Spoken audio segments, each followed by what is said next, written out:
Shalom Bapak Ibu Saudaraku, kita bersyukur Tuhan pertemukan kita di Kamis pagi ini. Tentu itu adalah anugerah dan berkat dari Allah buat saudara dan saya. Maka mari kita yang mengalami kemurahan sayang Tuhan, kembali kita bawa kesediaan kita untuk menerima firman-Nya. Dengan percaya lewat firman Allah di pagi ini, kita semakin dikuatkan untuk hidup dalam iman, sehingga kita tetap taat dalam mengkaryakan diri bagi kemuliaan nama Tuhan. Mari kita awali dengan doa saudaraku, mari kita berdoa.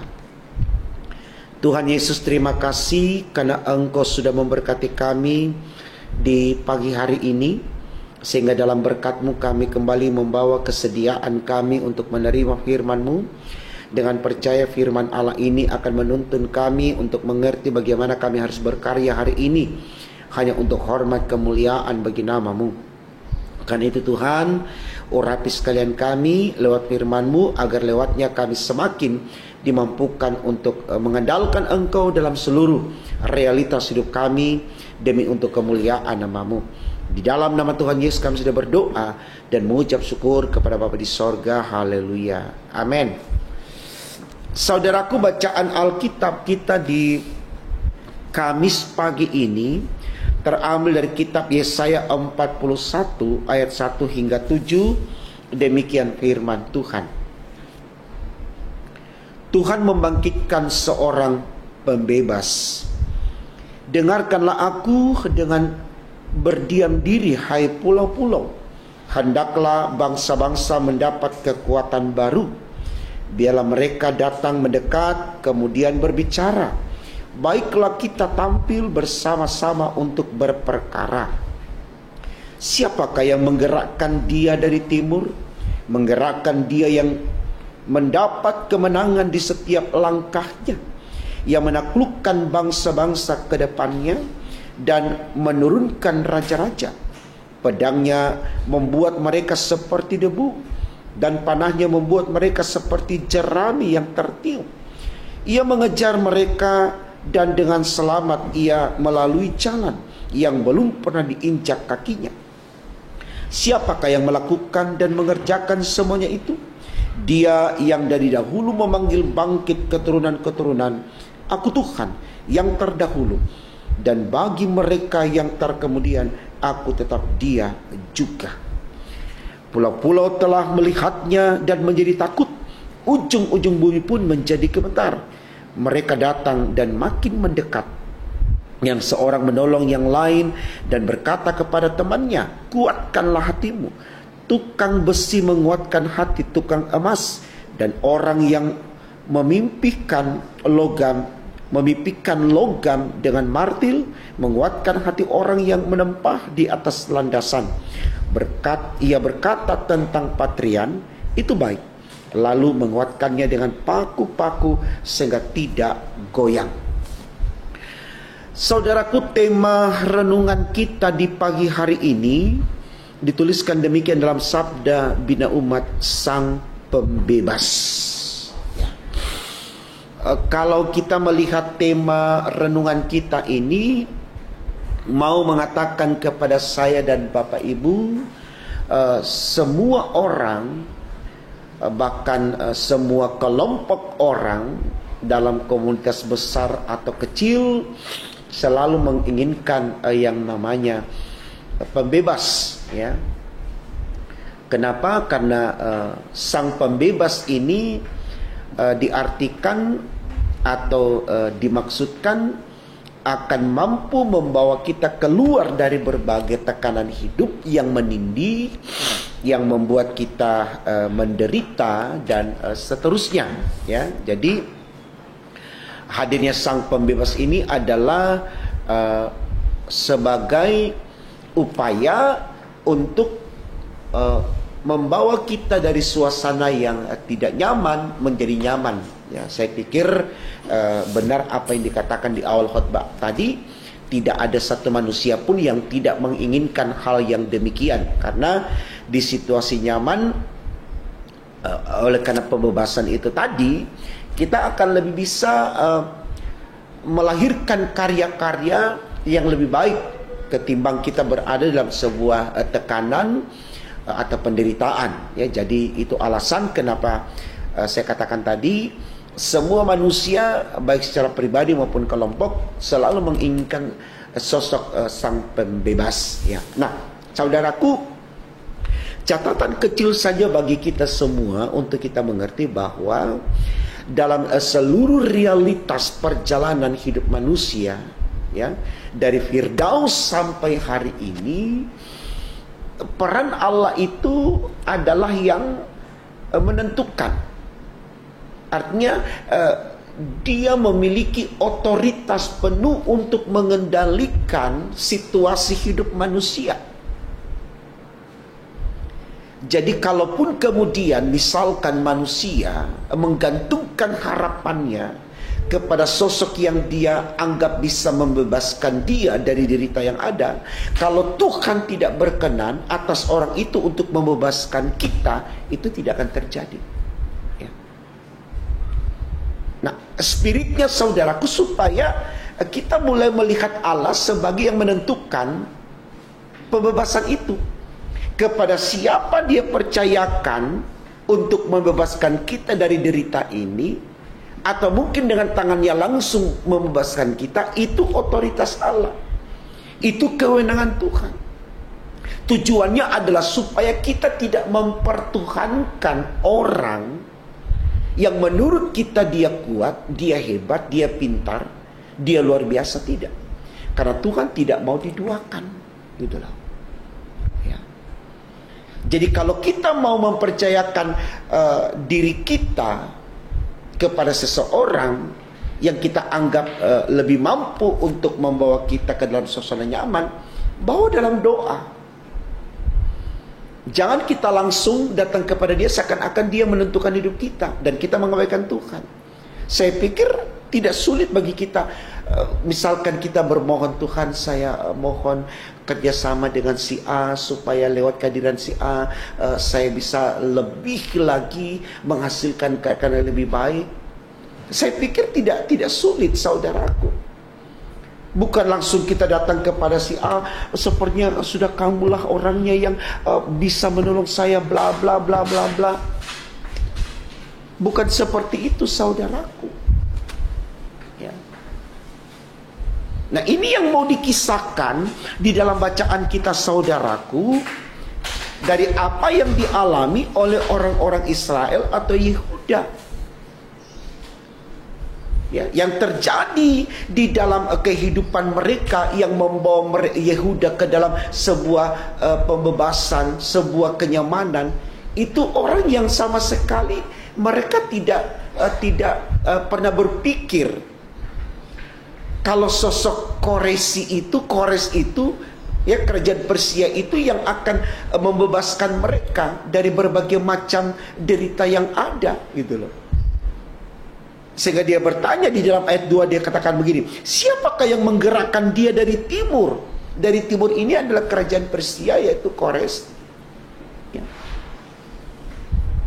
Mereka bertanya karena menurut mereka ini tidak benar, karena Kores itu adalah kelompok orang yang Kores itu adalah seseorang yang tidak mengenal Allah, tidak sama dengan orang-orang Yehuda yang menyembah Allah, gitu loh. Kita tidak punya kuasa untuk membantah itu, saudaraku. Itu adalah otoritas Allah, itu adalah kewenangan Allah. Kalau Allah mau pakai dia, kenapa tidak? Ya. Nah, saya pikir ini baik menjadi perenungan bagi kita supaya kita mulai mengenali diri kita. Mungkin saja, ya, Allah ingin supaya kita belajar mengandalkan Dia, karena kita yang percaya kepada Tuhan kadang-kadang terlalu sombong dengan Tuhan, saudaraku. Ya, ini jadi koreksi bagi kita. Artinya gini, ya, bagaimana Allah mempercayakan kita sesuatu yang besar kalau kita sendiri tidak mengandalkan Dia? Akhirnya Dia pakai orang lain. Dia mau perlihatkan bahwa lihat, saya mampu menggerakkan orang lain yang di luar dari komunitas kamu untuk menyelamatkan kamu. Ini adalah kewenanganku. Spiritnya adalah supaya kita kembali percaya kepada Allah. Kita letakkan iman kita sepenuhnya kepada Allah. Ini sesuatu yang sangat mempermalukan kita, saudaraku. Ya. Allah pakai orang yang tidak percaya kepada Dia Orang yang notabene tidak menyembah Dia untuk menyelamatkan kita yang percaya kepada Dia. Ini kalau saya boleh bilang, ya hanya sebagai sarana koreksi bagi kita. Tuhan, apakah sudah tidak ada yang setia di dalam persekutuan-Mu ini, yang bisa Engkau pakai jasanya, Engkau pakai tenaganya, katakan demikian, untuk menjadi sosok yang mendinamiskan kehidupan kami, membahagiakan kehidupan kami. Mereka bertanya dalam ayat 2, siapa yang menggerakkan dia dari timur? Siapa yang menyuruh Koresi atau kerajaan Persia membantu kita? Siapa? Ayatnya yang keempat Tuhan katakan begini, siapa yang melakukan dan mengerjakan semuanya itu? Ya. Dia yang dari dahulu memanggil bangkit keturunan-keturunan. Aku Tuhan yang terdahulu, dan bagi mereka yang terkemudian, aku tetap Dia juga. Di sini dikatakan di ayat 4, Dia Tuhan. Siapa yang membantah Tuhan? Ya. Seringkali terjadi, saudaraku, dalam hidup kita, yang bantu kita itu bukan orang yang seiman dengan kita, yang mendukung kita bukan orang seiman dengan kita. Ya. Kita kehilangan spirit, kita kehilangan kekuatan. Seakan-akan di mata Tuhan kita itu tidak berarti. Tapi inilah kenyataan, karena kita tidak pernah mengandalkan Tuhan, sehingga Tuhan tidak mempercayakan sesuatu kepada kita untuk memanage hidup kita menjadi lebih baik. Ini tujuannya supaya kita kembali membangun kesadaran kita untuk bagaimana membangun relasi yang baik antara satu dengan yang lain di dalam persekutuan, supaya Tuhan mau mempercayakan sebuah pembebasan dalam kehidupan kita dari kekuatan yang ada pada kelompok kita.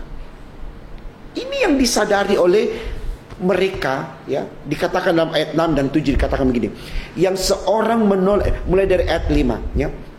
Pulau-pulau telah melihatnya dan menjadi takut, ya. Jadi orang itu menjadi takut kepada Allah, karena ternyata Allah bisa melakukan hal yang tidak dipikirkan oleh manusia, ya. Ujung-ujung bumi pun menjadi gemetar. Mereka datang dan makin mendekat, ya. Ada kesadaran, terpanggil untuk melihat Allah, mengandalkan Allah. Mereka kembali membangun satu komunitas yang saling memperkuat, supaya Allah mau mempercayakan sesuatu yang besar kepada mereka untuk mengatasi persoalan yang ada, untuk membebaskan mereka dari berbagai belenggu dan kesulitan hidup. Ayat 6, yang seorang menolong yang lain dan berkata kepada temannya, kuatkanlah hatimu. Mereka mulai saling menguatkan, mereka saling membenahi hati satu dengan yang lain, mereka saling merangkul, saling memotivasi, saling menyemangati. Mereka sadar betul bahwa di dalam keluarga Allah kita punya kekuatan yang besar untuk bisa mengatasi persoalan kita tanpa harus melibatkan orang lain. Mari kita mencari perhatian Tuhan, supaya Tuhan mempercayakan itu kepada kita, supaya kita bisa mampu menunjukkan kualitas kita di hadapan Allah. Ayat 7 dikatakan, tukang besi menguatkan hati tukang emas, dan orang yang memipihkan logam dengan martil menguatkan hati orang yang menempah di atas landasan. Mereka saling menguatkan sekarang, saudaraku. Mereka saling bersinergi. Coba mari kita lihat, saudaraku, kehadiran kita sebagai gereja. Bagaimana Tuhan mempercayakan dunia ini untuk mengalami pembaharuan, pembebasan, kalau gereja sendiri tidak memaknai kehadirannya sebagai komunitas yang bisa dipercaya oleh Allah untuk memberi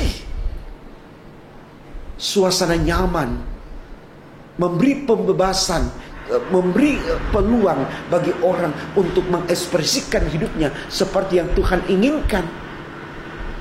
Gereja sendiri ada dalam komunitas yang statis, tidak dinamis. Statis artinya, saudaraku, gereja hanya mengurus urusannya sendiri, programnya terus yang dilihat, bagaimana jemaatnya, bagaimana semua yang kerja di dalam. Tidak ada hal-hal yang sifatnya anjang sana, sosial, kemasyarakatan. Ketika ada program yang berbicara tentang kemanusiaan secara universal, kita katakan buang-buang uang dan seterusnya dan seterusnya. Bagaimana kita mau bertumbuh menjadi laskar Kristus kalau kemudian kita sendiri tidak care dengan komunitas kita? Ya, kita satu dengan yang lain saling menghambat satu dengan yang lain, ya, saling menuding dan seterusnya. Saya pikir ini sarana baik, saudaraku, untuk kita lihat kembali sebagai keluarga Allah, supaya di dalam persekutuan kita Tuhan hadirkan Sang Pembebas. Itu tema khotbah kita katakan. Karena kita sudah kuat dan kita mampu menunjukkan eksistensi kita, Tuhan mempercayakan itu kepada kita untuk menggiring diri kita sendiri terbebas dari segala macam nistanya hidup. Jadi mari saudaraku, kita belajar dari kisah ini bagaimana Allah memakai Persia, dalam hal ini Koresi, untuk memberikan pembebasan kepada Israel atau Yehuda, supaya kita betul-betul membangun komunitas kita dengan iman yang betul-betul mengandalkan Tuhan. Maka Tuhan akan mempercayakan kepada kita untuk menjadi Sang Pembebas, bukan hanya untuk komunitas kita, tapi juga untuk komunitas di luar sana. Jadi bukan orang yang datang membebaskan kita, tapi kita yang membebaskan orang lain. Amin. Itu tugas kita, saudara. Itu amanat agung Tuhan Yesus. Pergi, jadikan semua bangsa muridku. Jangan takut, Tuhan beserta kita. Selamat membuktikan, saudaraku. Tuhan Yesus memberkati firman-Nya. Amin. Mari kita berdoa. Terima kasih Tuhan, karena Engkau sudah memberkati kami di pagi hari ini lewat firman-Mu. Kami sungguh bersyukur karena firman Allah mengajarkan kepada kami bagaimana kami setia kepadamu. Dengan tidak takut dan gentar kami melayani Engkau, sehingga Tuhan akan mempercayakan perkara besar atas kami untuk menjadi pembebas bagi kami sendiri dan kelompok kami, dan juga bagi komunitas secara universal demi untuk kemuliaan nama-Mu. Terima kasih Tuhan. Berkenan Tuhan Engkau berkati kami terus, agar dengan berkat-Mu ada kesadaran dari diri kami untuk bagaimana memberlakukan firman-Mu secara baik dan benar seperti yang Kau inginkan. Ini doa kami Tuhan, sempurnakan dan kabulkan, karena kami berdoa hanya dalam nama Tuhan Yesus Allah kami yang hidup. Haleluya, puji Tuhan. Amin.